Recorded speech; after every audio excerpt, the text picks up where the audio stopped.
नमस्कार। शिशुर चरित्र निर्माण पाई पुस्तकीय शिक्षा सह शारीरिक सुस्थता, व्यवस्था प्रियता, समय पालन, अनुशासन, आत्मनिर्भरशीलता इत्यादि गुणर विकास मध्य जरूरी अटे।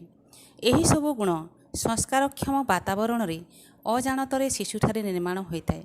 शिशु बाटिकारे शिशुर चरित्र निर्माण सह सर्वांगीन विकास दृष्टि अनुकूल वातावरण प्रस्तुत करा जाए।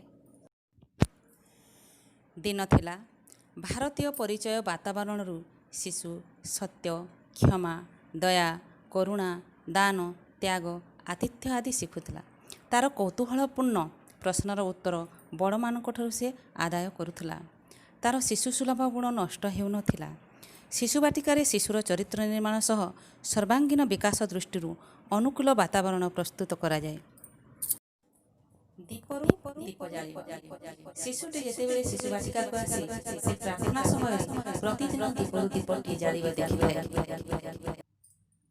दीपरू दीप जालिबा अर्थ अंधकार दूर करी जगत को आलोकमय करिबा। समस्त प्रकार यज्ञ भितरी प्रतिदिन दीपटी जालिबा मध्य एक यज्ञ अटे। दीप ज्ञानमय आलोकमयर प्रतीक अटे। गोटे दीपरू आउ गोटे दीप जाली एहीपरि भावरे जगत आलोकमय ज्ञानमय हेब। अभिभावकों को अनुरोध, माँ संध्या आरती देवा समय शिशु मानक पाखरी बसाइबे।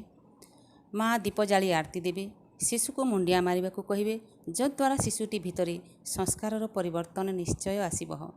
सर्वे भवन्तु सुखिनः।